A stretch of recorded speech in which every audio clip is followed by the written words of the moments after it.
classroom, May and Thomas are hard at work. But little do they know, something sneaky and dangerous is lurking in the air.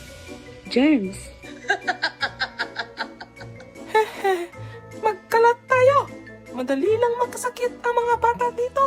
Hehe, huwag kalimutan, ako ang magpapasakit sa kanilang ilong. Achoo! Ha? Achoo! Parang may nararamdaman na akong masakit, May. But fear not, the superheroes are here to save the day. Bianca, Will, and Dustin are ready to teach the kids how to fight back against the germs. Huwag kayong mag-alala mga bata. Kami ang inyong mga superheroes. Nandito kami para labanan ang mga germs na ito. Tama! Kaya naman bacteria, virus at streptococci, tapos na ang kalokohan ninyo. Hindi namin hahayaang magkasakit pa ang mga bata. Tama! Alam natin ang mga tamang hakbang para maiwasan ang sakit at maprotektahan ang mga bata. Wow, superheroes Bianca, Will at Dustin. Paano po namin malalabanan ang mga germs? Oo nga, May. Gusto kong maging malusog at hindi magkasakit. Superheroes know that the best defense against germs is good hygiene. It's time for a lesson in cleanliness. Ang unang hakbang para maiwasan ang germs ay ang paghugas ng kamay. Kailangan maghugas ng kamay gamit ang sabon at tubig, lalo na pagkatapos mag-CR, pagkatapos kumain, at kapag dumapo ang kamay sa mga maduming bagay.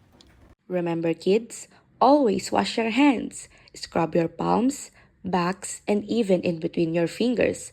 It only takes 20 seconds to keep germs away. Huwag kalimutan, kapag umubo o bumahin tayo, dapat magtakip tayo gamit ang ating siko o isang hangki. When you cough or sneeze, make sure to cover your mouth. This helps keep the germs from spreading.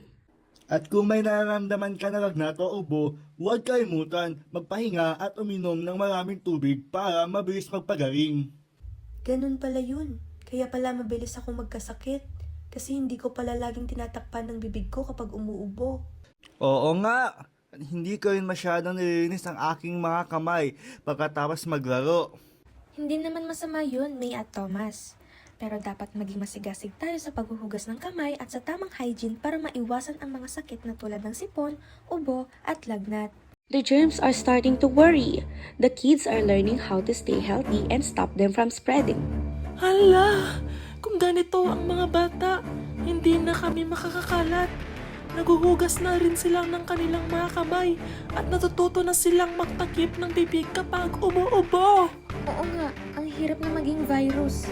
Hindi na namin kayo matutukso. Naku, takot na akong kumalat. Kung ganito ang mga bata, wala kaming pagkakataon. Ang importante, maging disiplinado tayo sa mga simpleng hakbang na ito. Hindi lang para sa inyo, kundi para sa lahat ng mga kaibigan natin sa paaralan. Kaya't mga bata, alalahanin nyo palagi maghugas ng kamay, magtakip ng bibig at magpahinga. Yan ang mga susi para maging malusog palagi. Just like that, the germs have been defeated. Thanks to the superheroes, May and Thomas now know how to protect themselves and stay healthy. Ayoko na! Wala na kaming magagawa! Ang mga bata ay matatalino! Oo nga, matatalo kami kung sila ay mag-iingat. Hindi kami makakalaganap kung sila ay malinis. Paalam na!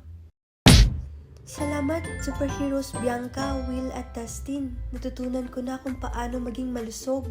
Oo, kaya maghugas tayo ng kamay at laging magtakip ng bibig ha. Magaling, May at Thomas. Kung maghugas kayo ng kamay at mag-iingat, hindi kayo magkakasakit. Laging tandaan, ang kalusugan ay kayamanang dapat pangalagaan. At lagi nyo rin sanang ipaalam sa inyong mga kaibigan at pamilya ang mga tamang paraan ng pag-iwas sa mga sakit.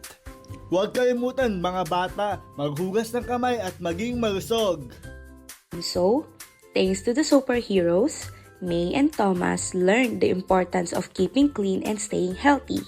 Remember everyone, just like our heroes today, you too can fight germs and stay strong.